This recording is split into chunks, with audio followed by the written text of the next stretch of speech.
Fascia Research Society invites ABMP podcast listeners to attend the 6th International Fascia Research Congress, September 10th through 14th, 2022 in Montreal. The event includes 8 keynote speakers, over 60 parallel session talks and posters, 7 full and 8 half-day workshops, and a 2-day fascia-focused dissection workshop. The lineup of keynote speakers and workshops is already available on the Fascia Research Society website, and the full Congress schedule will be out June 3rd. Register for the 6th International Fascia Research Congress today at fasciaresearchsociety.org. Easily run your business with free online scheduling, payment processing, and more from the new ABMP Pocket Suite Signature Edition. ABMP has partnered with Pocket Suite to bring members a free, easy-to-use phone app that lets you focus on what matters most, your clients.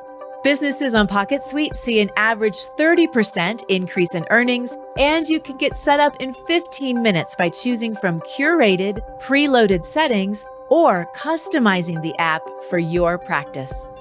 Features include online scheduling, HIPAA-compliant intake forms and contracts, and payment processing, all included in the ABMP Signature Edition and all free to ABMP members. Go to abmp.com/pocketsuite to get started and spend more time focusing on what you love.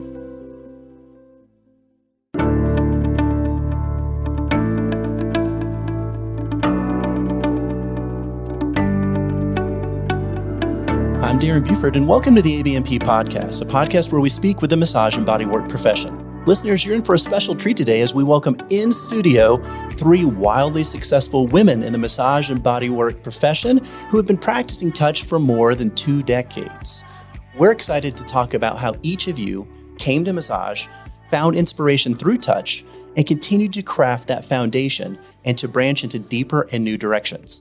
Let's welcome my co-host of the ABMP podcast, Kristin Coverly, who is the Director of Professional Education of ABMP, Angie Parris-Raney, who is the Advertising Director for ABMP, and massage and bodywork columnist and host of the Rebel MT podcast, the Rebel MT herself, Allison Denney. Hello, ladies.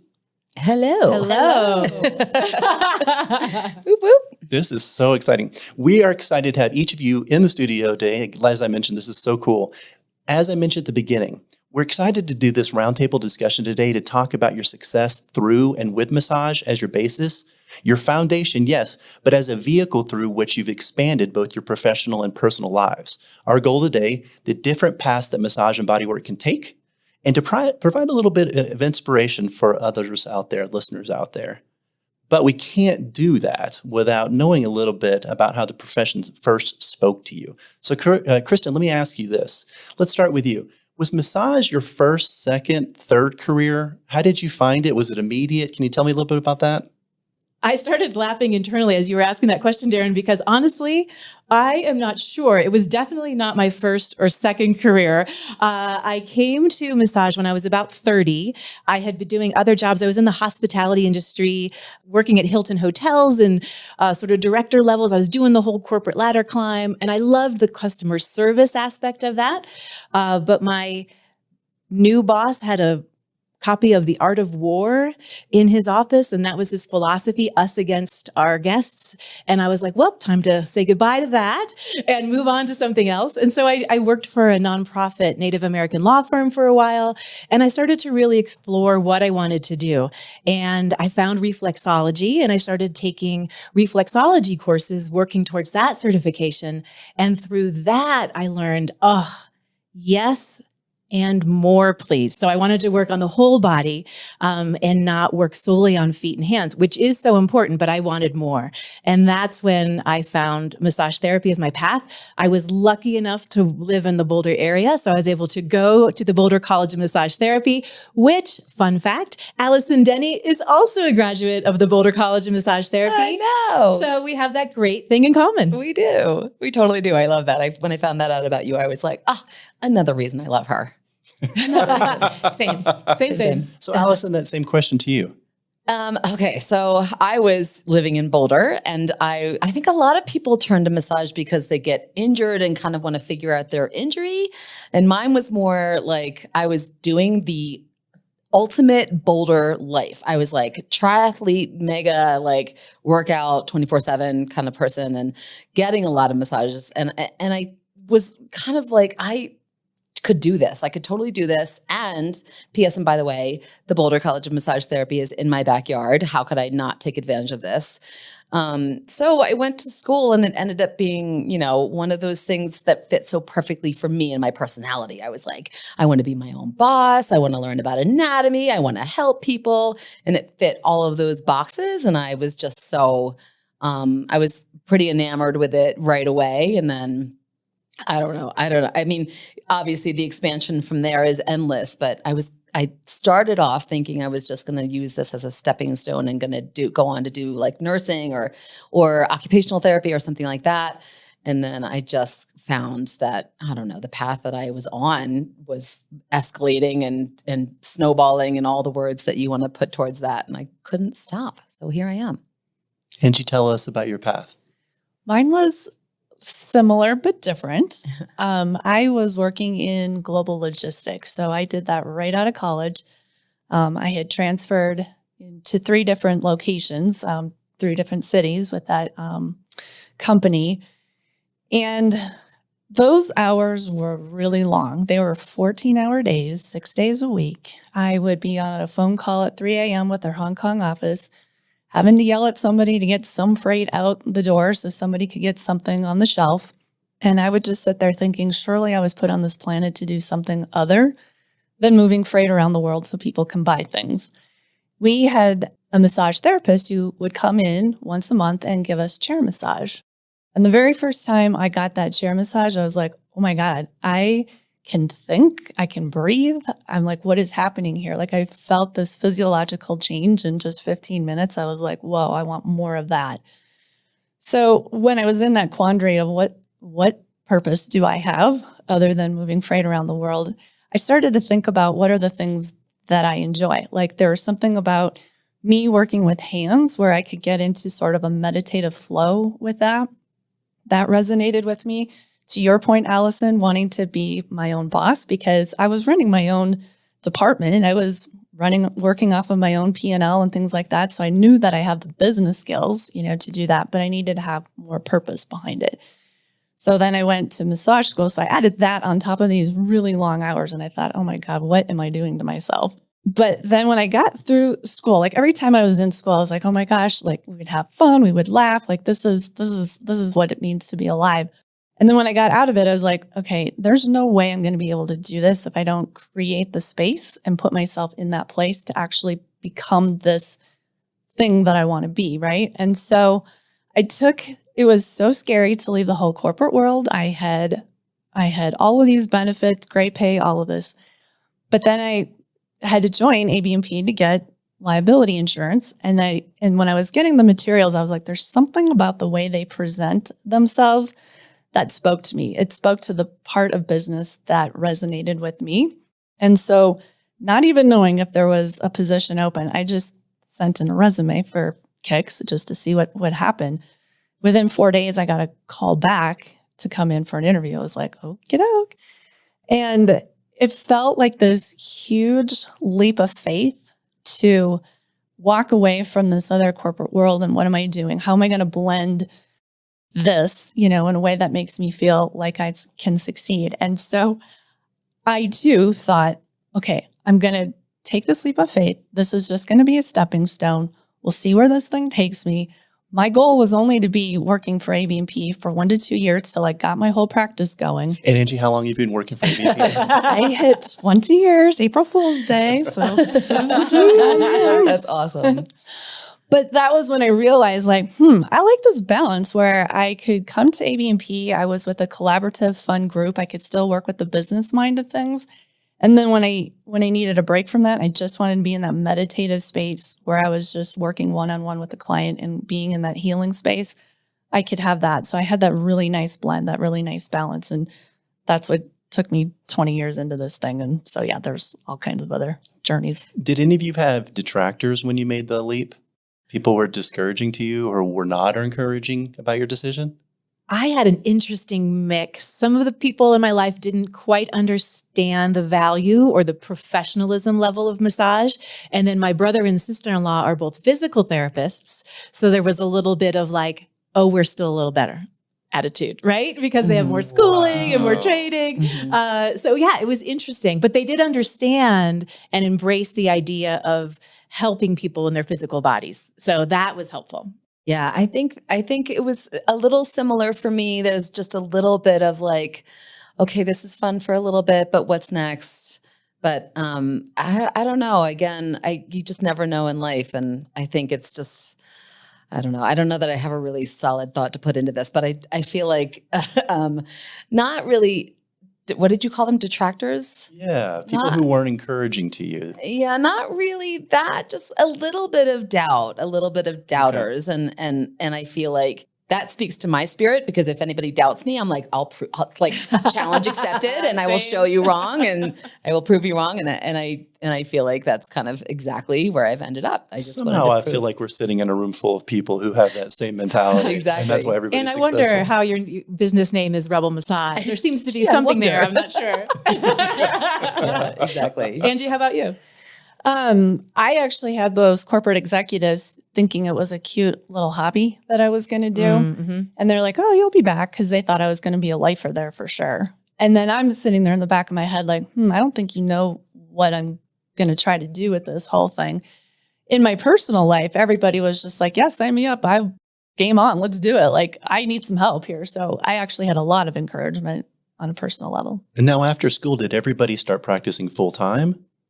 I got a job immediately at the University of Colorado Physical Therapy Clinic, which was so dope. It was so amazing. It was a great first job out of the bat, but out of the cages, out of the runway, out of the, whatever the expression starting gate, whatever that expression is.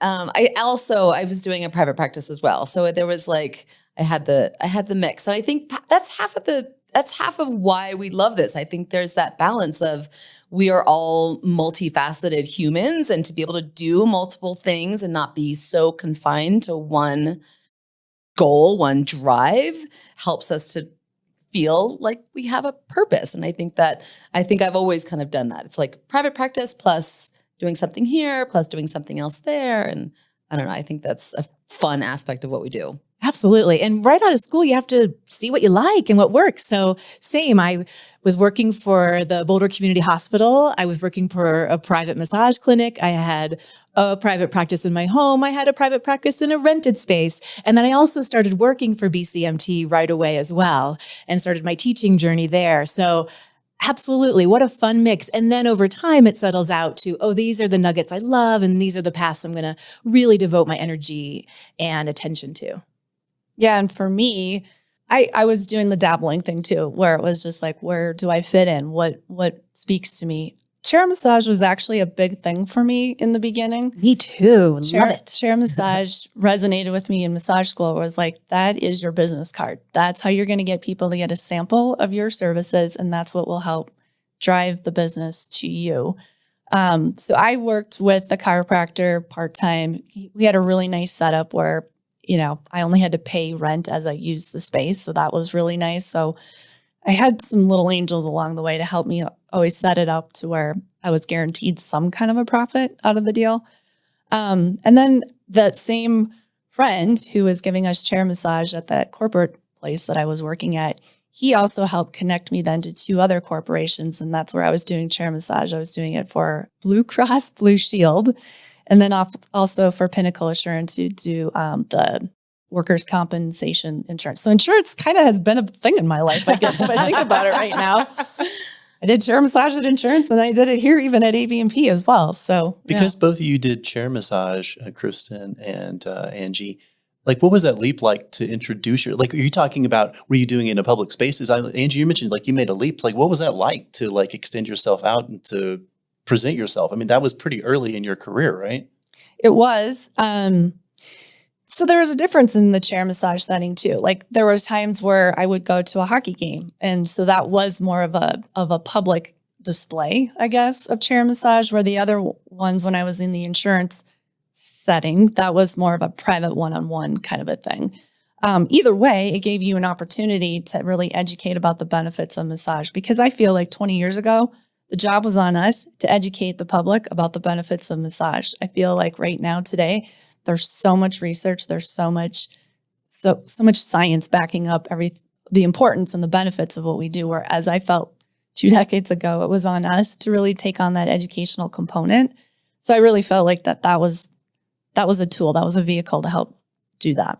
Yeah, and twofold. Number one, I just love chair massage. I love the body mechanics of it. I love that we can make an impact in someone's life in such a short period of time and introduce them to the power of massage. But also, absolutely, Angie, it is the best business card for your practice. So I was doing chair massage at the hospital. I would go to different departments, the OR, the ER, PACU, and work on the staff.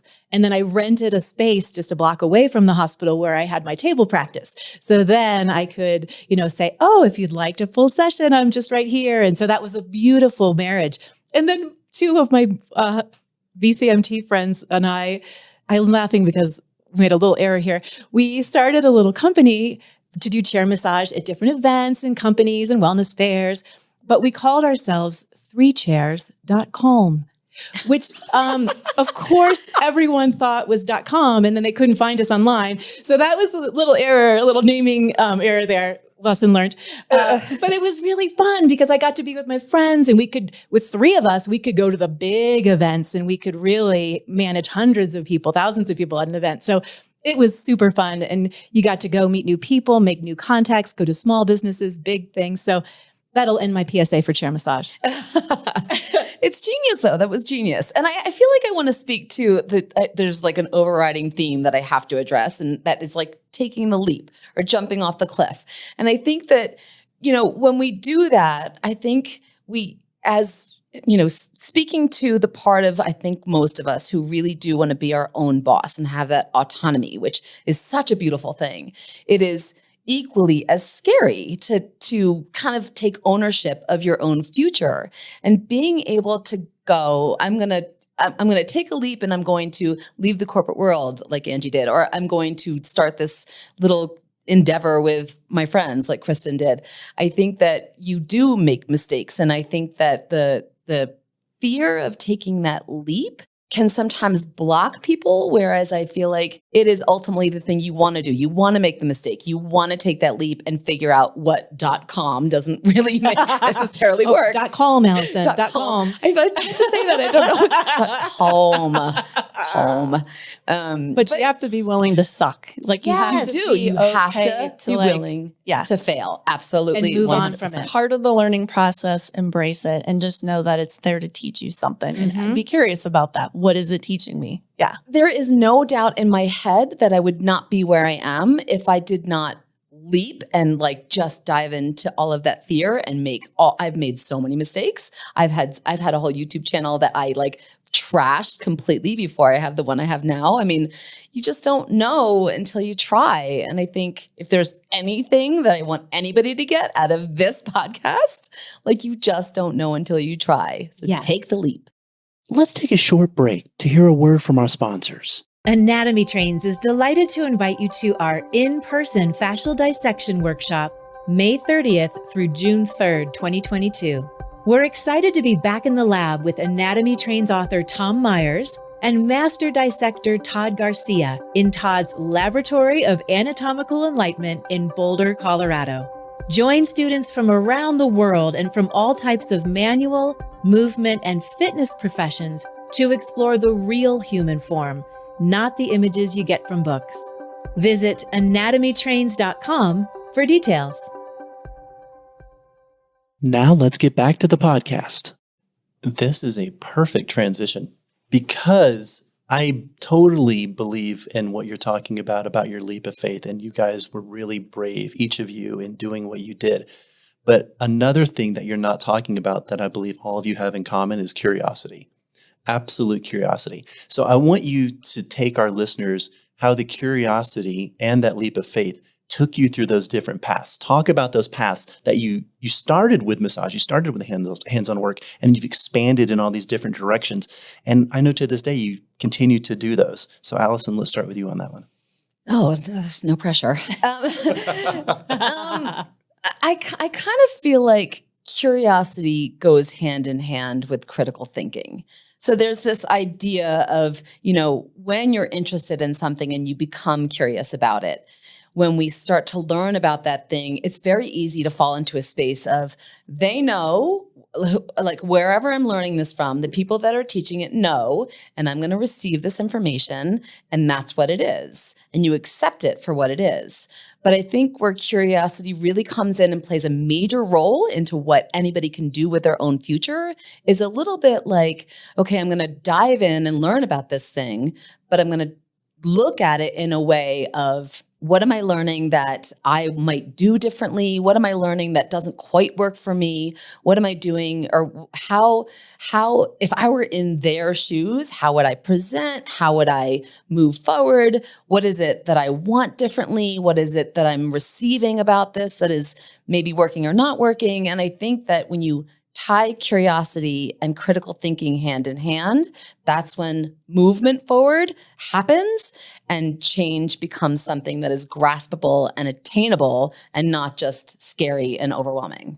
Tell us a little bit about those paths that you've taken, though. I mean, I think I want listeners to hear each of you, what the extent that you've taken massage. I think that's really critical, that they hear that those are doable paths, that there are so many different avenues that are possible. Right, exactly. I mean, this is like the whole MO of with a part of the podcast that is my podcast where I interview people. I want to hear like how leaders in the field, what mistakes they've made and what failures they've had. And I think that's part of all of this. But for me, I was teaching, I was practicing, and I started my YouTube channel, and that's a whole separate story. But when I did, I was looking at what was already out there. So I was watching videos on presentations of techniques or anatomy or whatever it was.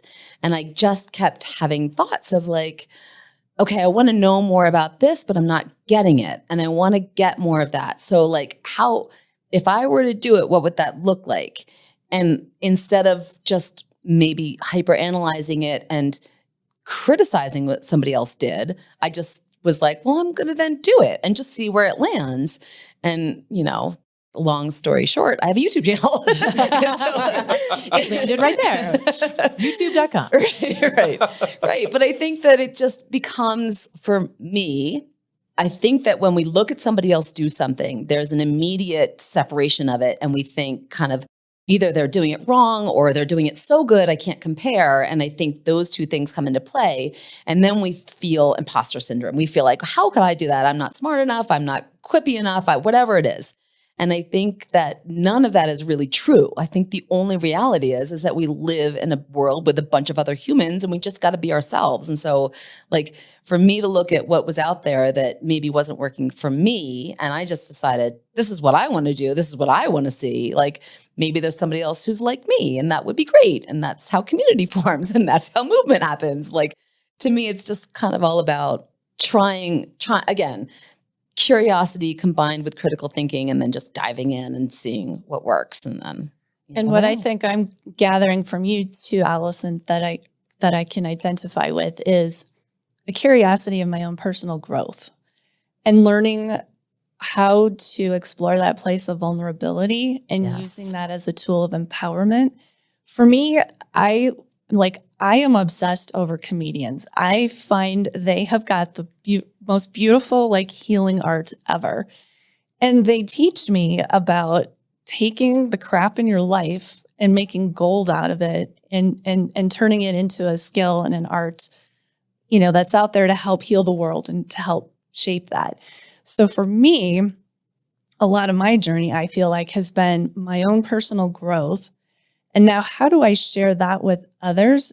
And then they can take from that and use it however they need to help them along their journey, which is what led me into some of the things that I've done, such as the nonprofit that I started. It was curious about what was that part of me when I was in college that I wanted to go do the Peace Corps and I didn't do that. What was that I missed out on?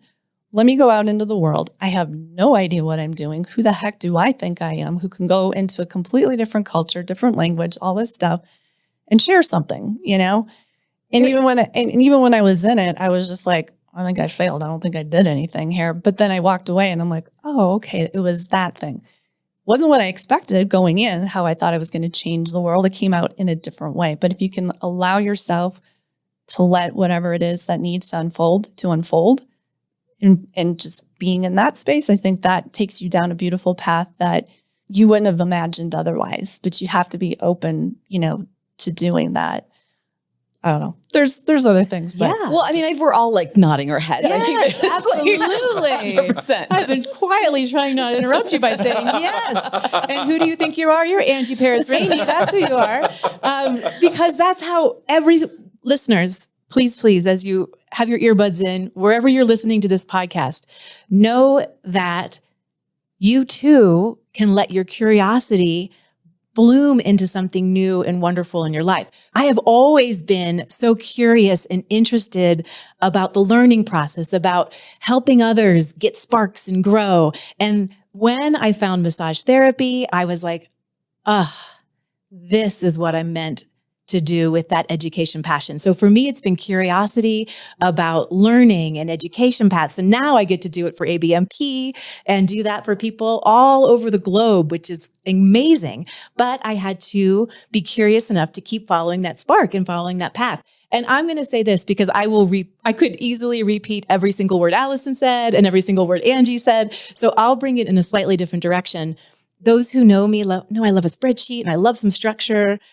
So I will say this, like, yes, curiosity, and it can pop up on its own often and beautifully, but also schedule in some pause and reflect to allow space for the curiosity. If you have a family and a busy life and you've got pets and you've got this and it's all happening.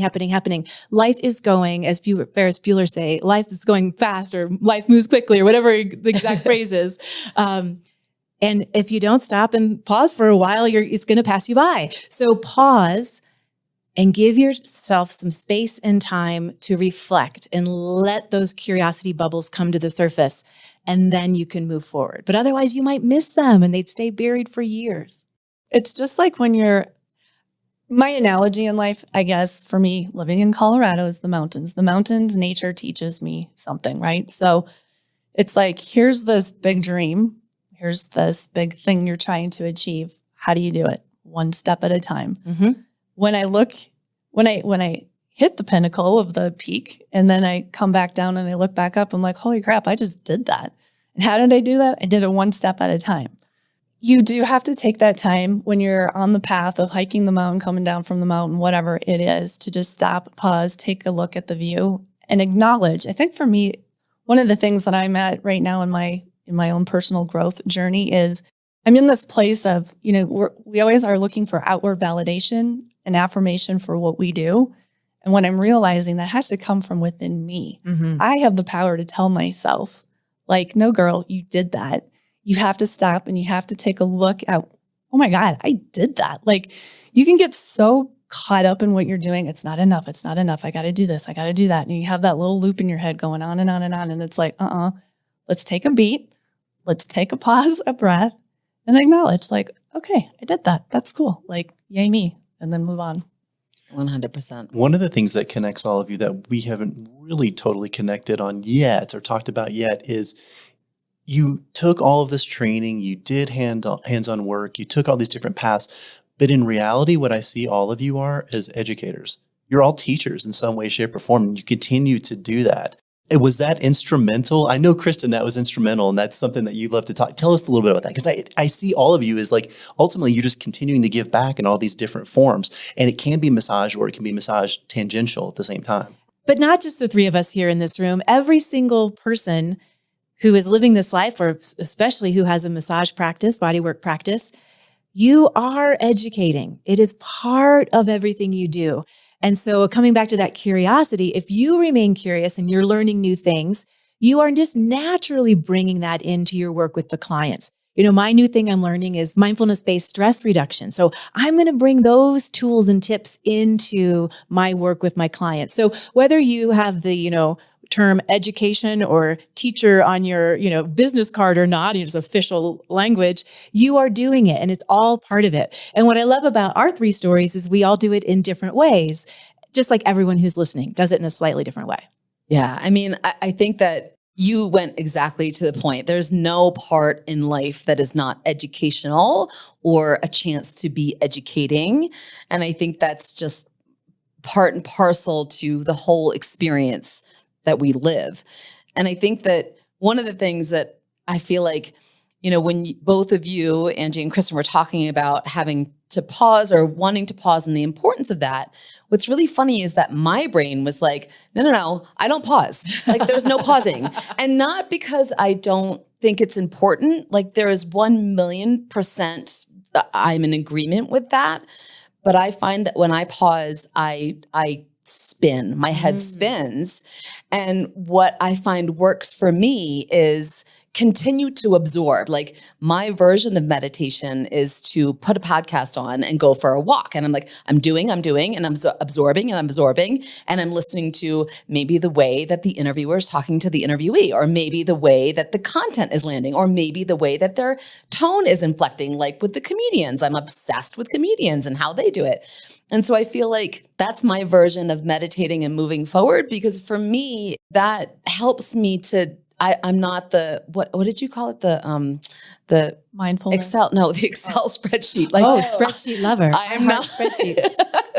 Come on board. Let me give you a little tutorial. I need somebody like you in my life, because that's what I need. I need that structure. But for me, I do much better in the chaos. Like I do a lot better of living in this, like, okay, so here it all is, and I just want to absorb it all, and then I'm going to figure out where that comes later. But I'm not gonna pause on it too much, because then I'll be like, well, what if I don't come off the right way, or what if I fail, or what, all the what ifs that are bazillions of, pages long, that list. But I think you and I are dialed in that way. In fact, whatever the personality thing we did not too long ago, I think it called me restless was my number one trait.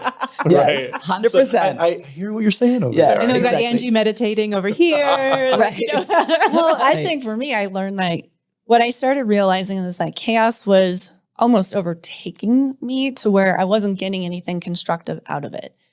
There was that visual of the hurricane, right? The eye of the storm. I can have the storm, I can have the chaos going on around me, but I still need to have that centered, that calm, that can see my pathway forward. And that's where meditation just basically transformed my life and took me down a whole other path that I feel is complementary to massage. And I know that's maybe not where we're going in this conversation.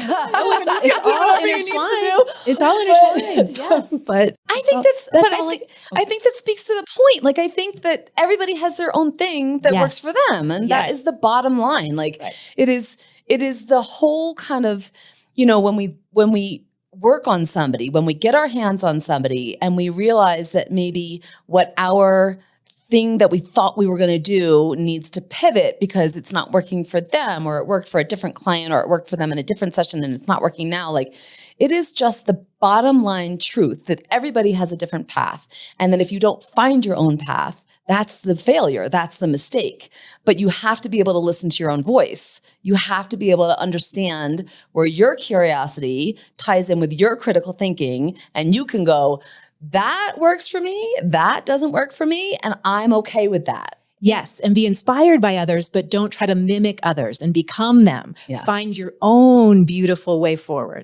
And I think I also wanted to add kind of to what you said there, Allison, is being curious what it's like to be this person in their space. What is it like being them with all the things that they have going on in their life? And now being curious about, okay, well, how might this tool apply to them to help them? You know what I mean? So exactly. That's what I love about this craft, is it does allow you that space to have creative solutions, and it might come in ways that you didn't expect it to be. And that's why I think it is important to continue to be curious, to find the new tools so you continue to have those things there to help your clients.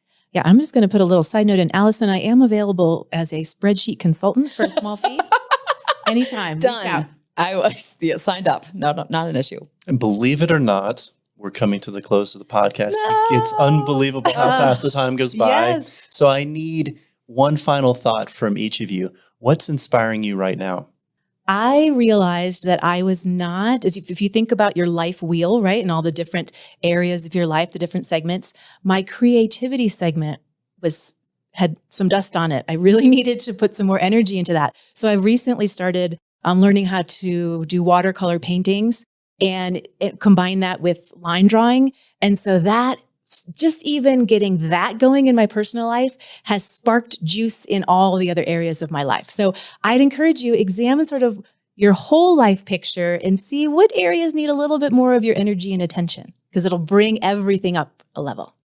For me, I'm just going to be real here. I got to a point where I started getting burned out with massage, quite honestly. And so I was looking for something else that gave me that spark, that same juice that I was feeling the first time I decided massage is the thing I got to do with my life. It was at a retreat. It was learning meditation. It was learning Ayurveda. That is where I've been. And now it's taken me down this path of wellness coaching. So as I'm learning how to become a coach, which again was one of these things of who the heck am I thinking I can be a coach, right? But through the process, I'm going through the coaching process. So this is where I'm, again, learning things about myself. And as I'm learning, I'm sharing. And so to your point about this wheel of life, looking within my own wellness coaching experience, what part of me was needing to be met? And part of it that I realized through that whole path is that I needed to bring more joy and lightness of being into my life. And so how was I going to do that? I'm going to dance, baby. I'm going to dance. So I've been belly dancing and samba dancing. And so it's really just kind of about getting back into this joyful movement, whatever that means to me. So when I wake up in the morning, what does my body need right now? Does it need yoga? Does it need Tai Chi? Do I need to go for a walk? Do I need to go for a run? What is it that I need? And so that's where I'm just learning to get back into my own body and listening to it and adding more joy and lightness of being. I love that. I think what's inspiring me, is that the question? That's right. I think being over 50, I think just being old is inspiring because I feel like, I don't know, I've hit a new method of how I listen to the world. So instead of trying to emulate like people who have succeeded, I'm looking at people who have sought out failure. And I find myself gravitating towards those stories, those Netflix binging shows or those podcasts or whatever that I'm doing, where I see people who have literally just kind of been voracious about life and they look for the failure and they keep moving through. And so my inspiration is taking on all of the stuff that I feel like 15, 20 years ago would have scared the crap out of me. And I would have been like, nope, I'm not good enough. I'm not smart enough. I don't have enough energy, whatever it is, all the things. So instead of having that mentality, I'm just like diving off the cliff, and there's that leap again, but I'm just diving off the cliff and I'm just kind of like, I'm going to dive into it all and I want to fail and that's a good thing. And I don't know, I'm getting inspiration from people who have been super open about their failures and shown me what's what. Absolutely. I think as you were talking, something came to mind that I think might tie up our conversation nicely. A therapist I went to once was helping me move through some areas where I was really stuck. And she said, Kristin, just ask yourself, what if? What if you did this? Or what if you stopped doing this? And that, to me, those two simple words opened up. Ask yourself, listeners, what if you allowed yourself to do that thing you've been thinking about, but holding yourself back from? What if? Well, we had a goal today. We had two goals. One was to talk about the different paths that massage and bodywork can take you, and the other was to provide a little inspiration. And I think you provided a lot of inspiration. Oh my God, you guys are awesome. Thank you so much, Allison Denney, Kristin Coverly, and Angie Parris-Raney for joining the ABMP podcast today. Listeners, for more information about ABMP, check out abmp.com and look at all the great benefits that we offer all of our members. Have a great day.